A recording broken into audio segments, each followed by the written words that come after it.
வணக்கம். என் பேர் வித்யாசங்கர். பிறந்த ஊர் நல்லாடை. இப்போ நம்ம ஒரு கார் ஓட்டிகிட்டு போகிறோம்னு வச்சுக்கோங்க. கார் ஓட்டும்போது நம்ம கரெக்டாக ஓட்டிகிட்டு போனாலும் உங்களால் எதுக்கு வரவங்க கரெக்டாக வரானான்னு மானிட்டர் பண்ணுற அளவுக்கு உங்களுக்கு ஜட்ஜ்மெண்ட் இருக்கிற கெப்பாசிட்டி இருக்கணும் ஒன்று. அப்போ தான் உங்கள் கார் ஒழுங்காக போகும். எதுக்கு வரவங்க நேரம் கொடுத்துருச்சேன்னா நீங்கள் என்ன பண்ணுவீங்க?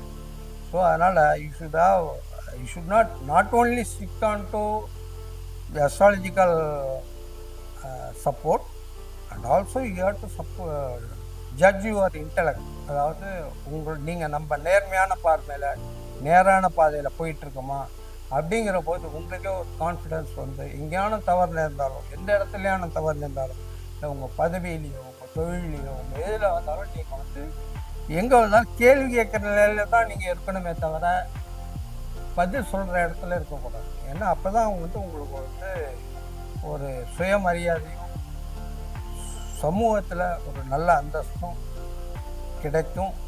அதுக்கு எந்த மாதிரி கிரகங்கள் சப்போர்ட் பண்ணும், எந்த மாதிரி கிரகங்கள் அப்போஸாக வேலை செய்யும் அப்படிங்கிறதெல்லாம் சில பேருக்கு கிரக அமைப்பு நல்லாயிருக்கும். சில பேர் எதாக இருந்தாலும் பரவாயில்ல, எனக்கு பணம் தான் முக்கியம் அப்படின்ட்டும் கோடியாக சம்பாதிக்கிறாங்க. அதோட பின் விளைவுகளையும் அனுபவிச்சுக்கிறாங்க. அதை பற்றி அவங்க கவலைப்படாதனால தான் அவங்களுக்கு தெரியும் நம்ம பண்ணுறது தப்புன்னு தெரியாமல பண்ணுறாங்க. பட் இருந்தாலும் அவங்க துணிச்சிடுறாங்க. அந்த மாதிரி துணிச்சல் இருக்கிறவங்க ஜாதகத்தை பற்றி தெரிஞ்சுக்கணுங்கிற அவசியம் கிடையாது. நம்ம நேர்மையாக உழைக்கணும், நேர்மையாக படிக்கணும். அப்புறம் இன்னொன்று சொல்லணும். இப்போ ஸ்டூடெண்ட்ஸு படிக்கிறாங்க. ஸ்டூடெண்ட்ஸு செலக்ட் பண்ணுறாங்களா படிப்பை அப்படின்னு கேட்டால், முதல்ல அவங்களுக்கு அந்த வாய்ப்பு இன்னும் இந்தியாவில் கிடைக்கல ஒன்று. ரெண்டாவது அவங்க இன்ட்ரெஸ்ட்டுக்கு உள்ள சப்ஜெக்டை செலக்ட் பண்ணுறாங்களா இல்லை. ஏன்னா அவங்க நீ அப்பா அம்மா சொல்லிடுறாங்க, நீ இந்த படிப்பை படி, ஒன்று டாக்டர் படி, இல்லை இன்ஜினியரிங் படி, இல்லைனா சயின்ஸ் படி, இல்லைனா இது படி அப்படின்ட்டு. சில பேருக்கு எது கிடைக்கிறதோ அதை படித்து அதில் முன்னேறி வந்துடுறாங்க. சில பேர் வாய் திறமையால் வந்துடுறாங்க, சில பேர் பேச்சாற்றலாலையும் வராங்க, சில பேர் சில நுட்பங்களாக வந்துடுறாங்க. பட் ஆனால் அதில் சக்ஸஸ் ரேட் அவங்க பண்ணுற தொழிலில் சாட்டிஸ்ஃபை ஆகிறாங்களா அப்படின்னு பார்த்தா கிடையாது.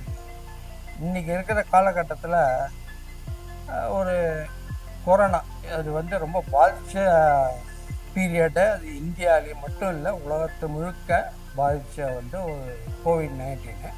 அதனால் என்ன இம்பேக்ட் கேட்டிங்கன்னா, எஜுகேஷன் வைஸ் பார்த்திங்கன்னா ஒரு 4 வருஷம் கிட்டத்தட்ட பசங்க ஸ்கூல்ஸ் போகலை. அதனால என்ன, அவங்க தான் ஆன்லைன் கிளாஸ் அட்டன் பண்ணுறாங்க, இல்லை கன்சிக்யூட்டிவ் ஹையர் கிளாஸஸ் போகிறாங்க, படிக்கிறாங்க. Okay, very good. பட் ஆனால் உங்களுடைய வேலை வாய்ப்புலேயோ ஹையர் ஸ்டடீஸோ ஒரு போலீஸ் கான்ஸ்டபிளாக ஜாயின் பண்ணோம் அப்படின்னா கூட என்ட்ரன்ஸ் டெஸ்ட் வைக்கிறாங்க. என்ட்ரன்ஸ் டெஸ்ட் நீங்கள் பிஎஸ்சி குவாலிஃபைடுன்னு வச்சுக்கோங்க. சும்மா ஒரு எக்ஸாம்பிளுக்கு, இவன் 12th கூட போகும், பட் பிஎஸ்சி குவாலிஃபைடு அந்த எக்ஸாமுக்கு அப்படின்னா உங்களை கேட்குற கேள்வி என்ன தெரியுமா? 8ஆவதுலேருந்து 10ஆவது இல்லை 12ஆவது வரை நீங்கள் என்ன படிச்சிங்களோ அந்த கேள்வியில் கேட்பாங்க. பட் யுவர் எலிஜிபிலிட்டி குவாலிஃபிகேஷன் பிஎஸ்சியாக இருக்கும். நீங்கள் என்ன படிச்சுட்டு போவீங்க? பிஎஸ்சியை படிச்சுட்டு போவீங்க. அவன் கேட்குறது என்ன, ஃபண்டமெண்டலாக நீங்கள் தரவாக இருக்கீங்களா, ஃபண்டமெண்டலாக பக்காவாக இருக்கீங்களா, ஆன்சர் பண்ணுறீங்களா அப்படிங்கிறதான தவிர அதான் அசஸ் பண்ணுறாங்க. அதை அசஸ் பண்ணும்போது இப்போ இந்த 4 வருஷமாக அஃபெக்ட் ஆன குழந்தைகள் நிறையா பாதிக்க போகிறாங்க. அதோட விளைவுகள் போக போக தான் நமக்கு தெரியும். அதை விடுங்க.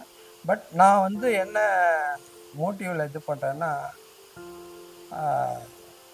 பர்சனலாக இன்ட்ராக்ட் பண்ணுற குழந்தைகளை எப்படி மோட்டிவேட் பண்ணுறது, அப்புறம் how to get back from the COVID effect அப்படிங்கிறது இன்சிஸ்ட் பண்ணி அவங்க எந்த ஃபீல்டில் நுழைந்தால், இப்போ என் நம்பர் ஆஃப் ஃபீல்டுங்க, இந்த ஃபீல்டு தான் நீ இந்த ஃபீல்டு தான் போனால் நீ வேலை கிடைக்கும், இல்லை நீ ஐபிஎஸ் ஆவா இல்லை ஐஏஎஸ் ஆவா அப்படின்லாம் ஜாதகத்தை வச்சோ இல்லை படிப்பை வச்சோ சொல்ல முடியும். எல்லோரும் தான் ஐஏஎஸ் ப்ரிப்பேர் பண்ணுறாங்க, கிட்டத்தட்ட 1,00,000 பேர் ப்ரிப்பேர் பண்ணிட்டாங்க. போஸ்டிங் என்னமோ 500 பேருக்கு தான் இருக்குது. ஆனால் ஏன் 1,00,000 பேர் ப்ரிப்பேர் பண்ணிட்டாங்க அப்படின்னு கேட்டிங்கன்னா அதுலேயும் ஒரு அர்த்தம் இருக்குது என்னை பொறுத்தவரையில். பட் அவங்கள பொறுத்தவரை நான் யாரையும் என்கரேஜ் பண்ணல. பட் அது 500 பேரில் ஐஏஎஸ் ஆகிடுறாங்க. இன்னொரு ஒரு ஒரு மினிமம் கால்குலேஷன் சொல்கிறேன். மினிமம் மீதி இருக்கிற 1,500 பேர் செக்ரட்டரி லெவல், கிரேட் 2 லெவல், ஐ மீன் ஐஏஎஸ் ரேங்க் இல்லாமல் அடிஷ்னல் போஸ்ட்லேயும் அதுலேயும் செலக்ட் ஆகிக்கிறாங்க. நிச்சயமாக நீங்கள் வந்து ஐஏஎஸ்க்கு நீங்கள் எய்ம் பண்ணிங்கன்னா ஒரு at least minimum starting with bank ஆஃபீஸராக நீங்கள் டெவலப்மெண்ட் ஆஃபீஸர் இல்லைன்னா வந்து ஸ்டேட் பேங்க்கில் வந்து ப்ரொபேஷனரி ஆஃபீஸர்னு ரெக்ரூட் பண்ணுறாங்க. அந்த மாதிரி காம்படிஷனில் definitely can come out successfully. அதனால் வந்து நீங்கள் வந்து ஃபண்டமெண்டலாக நீங்கள் தரவாக இருக்கணும் அப்படிங்கிறதுனால சொல்கிறேன். ஆனால் it is definite.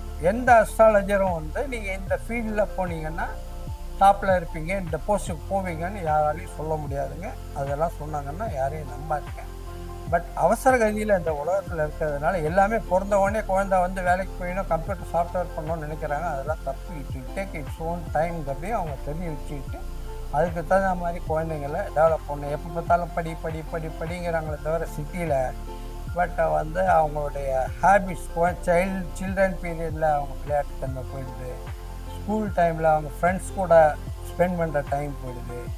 General knowledge பார்த்திங்கன்னா 0 அண்ட் ஒன்லி புக் நாலேஜ் தான்.